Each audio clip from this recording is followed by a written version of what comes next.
प्रिय भक्तों, त्रिदेव सृष्टि के कार्यों, सृष्टि के पालन पोषण में सदैव ही व्यस्त रहते हैं। ना ही तो वो कभी निद्रा में लीन होते हैं और ना ही कभी ऊँघते हैं।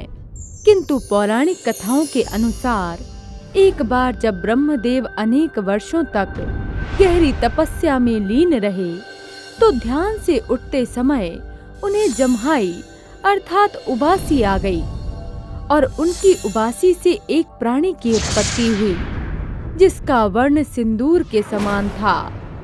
जब ब्रह्मदेव ने देखा कि उनकी उबासी से एक प्राणी की उत्पत्ति हुई है, तो वो उसे देखकर अत्यंत प्रसन्न हुए। तुम मेरी उबासी से उत्पन्न हुए हो, इस कारण तुम मेरे मानस पुत्र हुए, और तुम्हारे इस सिंदूरी वर्ण के कारण तुम्हें सभी ब्रह्मा पुत्र सिंदूरी के नाम से जानेंगे। धन्यवाद पिताश्री। सिंदूरी, तुम मेरे पुत्र हो, इसलिए मैं प्रसन्नता पूर्वक अपनी स्वेच्छा से तुम्हें कुछ वरदान प्रदान करना चाहता हूँ। हे पिताश्री, आपके द्वारा वरदान स्वरूप आपका आशीर्वाद प्राप्त कर मुझे अति प्रसन्नता होगी। किंतु तुम अपनी शक्तियों का प्रयोग सदा इस सृष्टि के कल्याण के लिए ही करना। कभी भी अपनी शक्तियां किसी व्यर्थ एवं अनुचित कार्य के लिए प्रयोग मत करना। जो आज्ञा पिताश्री। आप तनिक भी चिंतित ना हो। आप मुझे जो भी शक्ति प्रदान करेंगे, मैं उनका प्रयोग कर इस सृष्टि का हित करने के लिए ही करूंगा। सिंदूरी, तुम्हारा पिता होने के नाते मैं तुम्हें एक महापराक्रमी, महाबलशाली योद्धा होने का वरदान देता हूं। मेरे वरदान स्वरूप तुम जिसे भी अपनी भुजाओं में जकड़ लोगे, उसी क्षण उस प्राणी की देह के सहस्त्र टुकड़े हो जाएंगे। किंतु मुझे इसका प्रमाण किस प्रकार मिलेगा कि आपने मुझे जो शक्तियां प्रदान की हैं, वे कार्य करती भी हैं या नहीं? ये तुम क्या कह रहे हो पुत्र? तुम्हें मेरे द्वारा दिए गए वरदान पर संदेह है? संदेह नहीं है पिताश्री, किंतु मैं अपने मन की जिज्ञासा को शांत करने के लिए आपकी शक्तियों का प्रयोग करना चाहता हूँ। किंतु प्रयोग करूं तो किस पर? एक मार्ग है। यदि मैं इन शक्तियों का प्रयोग सर्वप्रथम आप पर करूं, तो ये उचित होगा। ये तुम किस प्रकार के असुरी वचन कह रहे हो सिंदूरी? प्रतीत होता है कि तुम अब सिंदूरी नहीं, अपितु असुर प्रवृत्ति के हो गए हो। ये तो आपने उचित कहा पिताश्री। मैं अब सिंदूरी नहीं, बल्कि सिंदूरासुर हूँ। तनिक मेरे समीप आइए, मुझे अपनी शक्तियों का परीक्षण करने दीजिए। ब्रह्मदेव से वरदान प्राप्त कर सिंदूरी अपनी शक्तियों के अहंकार से सिंदूरासुर में परिवर्तित हो जाता है और ब्रह्मदेव द्वारा प्राप्त शक्तियों का प्रयोग उन पर करने के लिए ही सिंदूरासुर उनकी ओर बढ़ता है। उसे अपने समीप आता देखकर ब्रह्मदेव अत्यंत भयभीत हो जाते हैं। क्या हुआ पिताश्री? मुझे अपने समीप आता देख आप तो भयभीत हो गए। आप तो इस सृष्टि के रचयिता हैं। अपनी शक्तियों का प्रयोग कीजिए, आइए और युद्ध कीजिए मुझसे। तुम्हारे भीतर की असुरी भावों ने तुम्हें दूषित कर दिया है, इसलिए तुम अपनी जीवा से मुझे पिताश्री कहकर मत पुकारो दुष्ट। किंतु अब तो आप मेरे पिता होने के नाते मुझे वरदान प्रदान कर चुके हैं। अब यदि स्वयं की रक्षा चाहते हैं, तो आपको मुझसे युद्ध तो करना ही होगा। मैं जब तक अपनी शक्तियों का परीक्षण नहीं कर लूंगा, तब तक मैं शांत नहीं बैठूंगा। तुम अपनी शक्ति के परीक्षण के लिए मुझसे युद्ध करना चाहते हो, किंतु मैं तुमसे युद्ध करने में सक्षम नहीं। मैं तो सदैव ही ध्यान में लीन रहता हूँ, इसलिए मुझे युद्ध कौशल का तनिक भी अभ्यास नहीं। किंतु यदि तुम्हें युद्ध करना ही है, तो वैकुंठ जाकर श्री हरि नारायण से युद्ध करो। वे युद्ध कौशल में निपुण हैं, इसलिए तुम जाकर उन्हें युद्ध के लिए ललकारो। इसके पश्चात सिंदूरासुर अपनी शक्तियों का परीक्षण करने श्री हरि नारायण से युद्ध करने वैकुंठ जा पहुंचा। नारायण, मैं ब्रह्मा जी का मानस पुत्र सिंदूरासुर हूँ। मेरे पिता ब्रह्मदेव का कहना है कि आप युद्ध कौशल में बड़े ही निपुण हैं, किंतु मुझे ये ज्ञात नहीं कि हम दोनों में से अधिक शक्तिशाली आप हैं या मैं। सिंदूरासुर, किंतु तुम्हें ये ज्ञात क्यों करना है कि हम दोनों में से अधिक शक्तिशाली कौन है? क्योंकि मेरे पिताश्री ने मुझे यह वरदान दिया है कि मैं जिसे भी अपनी भुजाओं में जकड़ लूंगा उसके शरीर के सहस्त्र टुकड़े हो जाएंगे। इसलिए मैं आपसे युद्ध करके इसका प्रमाण प्राप्त करना चाहता हूँ कि पिताश्री द्वारा दिया वरदान सत्य ही फलदायी है या नहीं।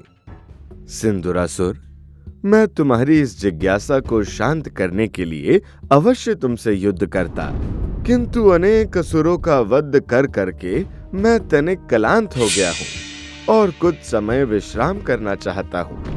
इसलिए तुम कैलाश पर जाकर कुमार कार्तिकेय को युद्ध के लिए ललकारो। महादेव पुत्र कार्तिकेय ही सभी देवताओं के सेनापति हैं और तुम्हारे साथ युद्ध करने में वो पूर्णतः सक्षम हैं। विष्णु जी के वचन सुनकर सिंदूरासुर कुमार कार्तिकेय से युद्ध करने कैलाश पर जा पहुंचा, जहां उसकी दृष्टि माता पार्वती पर पड़ी। जिस क्षण सिंदूरासुर ने माता पार्वती को देखा, उस समय माता पार्वती अपने हाथों से भगवान श्री गणेश की रचना कर रही थीं।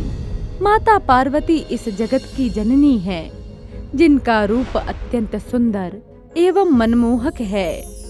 जब सिंदूरासुर की दृष्टि माता पार्वती पर पड़ी, तो वो उनके अत्यंत सुंदर रूप को देखकर उन पर मोहित हो गया और उसने माता पार्वती पर अपनी कुदृष्टि डाली।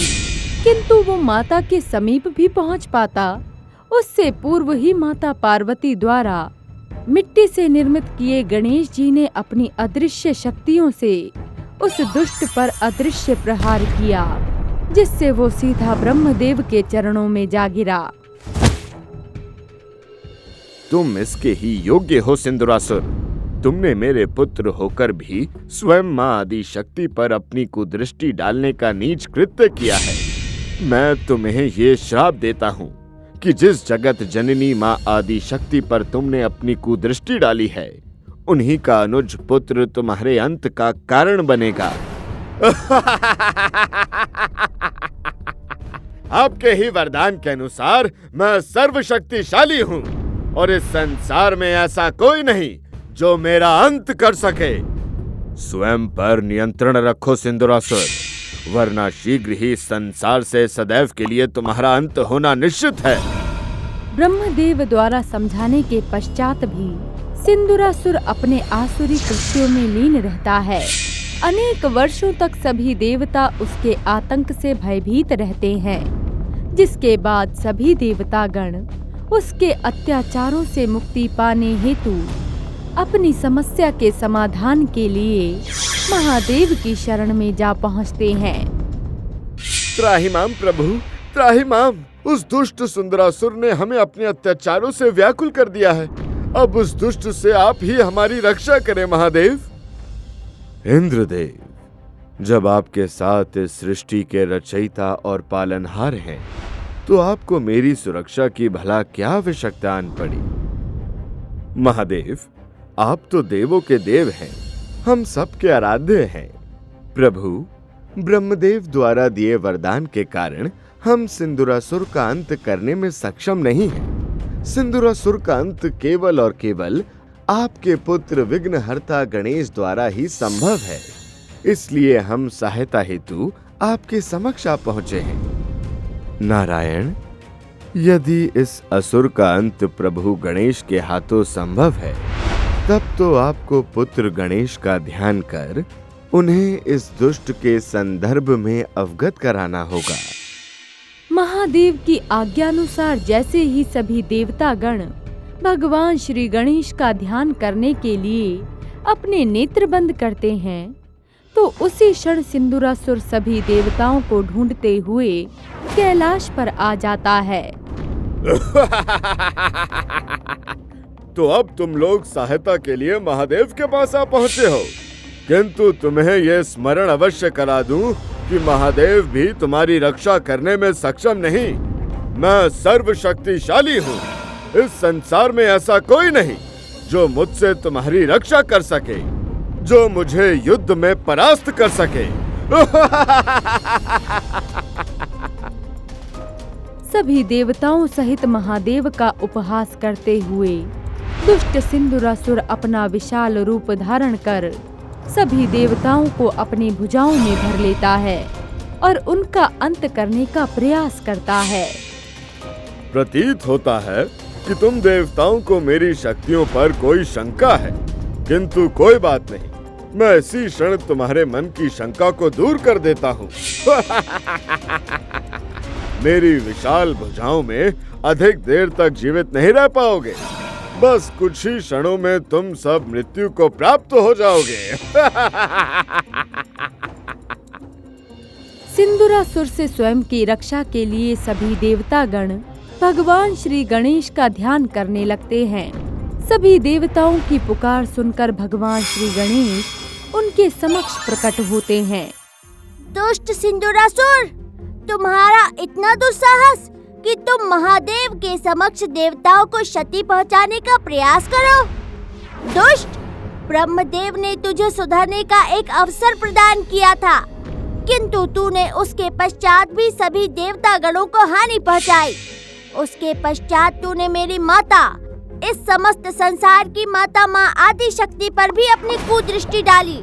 तू दंड का नहीं, मृत्यु का भागी है। इसीलिए आज मेरे हाथों तेरा अंत होना निश्चित है। विचित्र गजमुख प्राणी, जब त्रिदेव भी मेरा अंत नहीं कर पाए तो भला तू मेरा अंत करेगा? स्वयं की भलाई चाहता है तो चला जा यहाँ से, अन्यथा इन सभी के साथ आज तेरा भी अंत हो जाएगा। स्वयं पर इतना अहंकार उचित नहीं सिंदूरासुर। मेरा परिहास करने से पूर्व युद्ध भूमि में मेरा सामना करो, तब तुम्हें अवश्य ही ज्ञात हो जाएगा कि ये विचित्र गजमुख प्राणी तुम्हारी क्या दुर्दशा कर सकता है। तो तुम स्वयं को मुझसे अधिक शक्तिशाली समझते हो? यदि ऐसा है तो उचित है, करो मुझसे युद्ध। अभी तुम्हें ज्ञात हो जाएगा कि कौन किसकी क्या दशा करता है।